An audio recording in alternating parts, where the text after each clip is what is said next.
രണ്ടെണ്ണം പുതിയത് പിടിച്ചു വരുമ്പോൾ 4 പഴയത് പോവും. അതാണ് അവസ്ഥ. ഈ പ്ലാന്റിന്റെ പേര് ഊരൊന്നും അറിയത്തില്ലെങ്കിലും എന്റെ നാത്തൂന്റെ വീട്ടിൽ നിൽക്കുന്ന കണ്ടിട്ട് അന്ന് ഒടിച്ചോണ്ട് വന്നതാ ഈ ചെടി. അന്നത് പെട്ടെന്ന് പിടിച്ച് കിട്ടുകയും ചെയ്തായിരുന്നു. പിടിച്ചു കഴിഞ്ഞപ്പോൾ ഞാൻ വലിയ പോട്ടിലോട്ടൊന്ന് മാറ്റിയും വെച്ചു.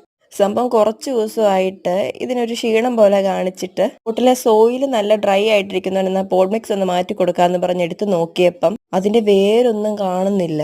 എനിക്ക് ആകെപ്പാടെ അങ്ങ് സങ്കടമായേ. കാരണം ഞാൻ അങ്ങനത്തെ ഒരു ചെടി വേറെ വീട്ടിലൊന്നും അധികം കണ്ടിട്ടില്ല. ഈയിടയ്ക്ക് ഞാനിവിടെ പോയപ്പോൾ തള്ളി മറിക്കുകയോ ചെയ്തു. ഞാൻ വെച്ച ഉടനെ പിടിച്ച് കിട്ടി, സൂപ്പർ ചെടിയാന്നൊക്കെ. ഇനിയിപ്പം പറ്റുന്ന പോലെ ശരിയാക്കി എടുക്കാൻ നോക്കണം, ഇല്ലെങ്കിൽ വേറെ മേടിച്ച് വെക്കണം. അപ്പം അത് മാറ്റുന്നതിന്റെ കൂട്ടത്തിൽ ഞാൻ ഈയിടെ നട്ട സിങ്കോണിയത്തിന്റെയും പോട്ട് മിക്സ് ഒന്ന് മാറ്റി കൊടുക്കണമായിരുന്നു. ഇത് ഞാൻ ഇതുപോലെ പെട്ടെന്ന് പഴയ ഒരു പോട്ടിലോട്ട് മാറ്റുമായിരുന്നു. അന്നേരപ്പം എനിക്ക് പോട്ട് മിക്സ് ഒന്ന് മാറ്റാൻ നേരം കിട്ടിയില്ലായിരുന്നു. ഇപ്പം വലിയ കാര്യമൊന്നുമില്ല. അത്യാവശ്യം ലൂസായിട്ടുള്ള സോയിലും കൊക്കോപ്പീറ്റും പിന്നെ കുറച്ച് വളവും.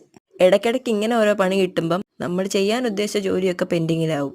നമ്മൾ മുമ്പ് നട്ടുവെച്ച വെള്ള വിങ്കാറോസ് ഇല്ലേ, അത് കുഴപ്പമൊന്നുമില്ല നിൽക്കുന്നു. പക്ഷേ ഏറ്റവും ചോട് ഭാഗത്തെ മാത്രം ഇലകൾ മഞ്ഞ കളറായിപ്പോയി. കുഴപ്പമില്ലാന്ന് തോന്നുന്നു. ചിലപ്പം പുള്ളിക്കാരൻ ജീവിച്ചുകൊണ്ടിരുന്ന അറ്റ്മോസ്ഫിയർ ഒക്കെ മാറിയതിൻ്റെ ആയിരിക്കും. 10 മണി ഞാൻ നട്ടുവെച്ചതിനകത്ത് കുറച്ച് വേറെ വേറെ കളറ് കണ്ടപ്പോൾ അതെല്ലാം കൂടെ വേറൊരു പോട്ടിലോട്ടാക്കാന്ന് ഓർത്തു. ഇത് ഞാൻ നട്ടുവെക്കുന്നതല്ല, ഇതിനകത്ത് ഇതുവരെ ഒരു പൂ പോലും ഞാൻ കണ്ടില്ല. ഇത് 10 മണിയാണോന്ന് പോലും എനിക്കിപ്പോൾ സംശയമുണ്ട് കേട്ടോ. പനി 2 ദിവസം കൊണ്ട് മാറിയാൽ ചുമ മാറാൻ ഒരാഴ്ച എടുക്കും. പിന്നെ ഈ സൗണ്ട് മാറി വരണമെങ്കിൽ 1 മാസമാവും. ഞാൻ പറഞ്ഞു വന്നത് എൻ്റെ സൗണ്ടിന് കുറച്ച് നാളത്തേന് ഇങ്ങനെയൊക്കെ ആയിരിക്കും കേട്ടോ. ഇതിലോരോ കാര്യം പറയുന്നതിനിടയ്ക്കും ഞാൻ 10 വട്ടം ചുമക്കുന്നുണ്ട്. അപ്പോൾ വീഡിയോ ഇഷ്ടപ്പെട്ടാണ് സബ്സ്ക്രൈബ് ചെയ്ത് സപ്പോർട്ട് ചെയ്യണേ. വേണമെങ്കിൽ ഒന്ന് ലൈക്കും കമൻറ്റും ഒക്കെ ചെയ്തോ. അപ്പം അത്രേ ഉള്ളൂ. ബൈ.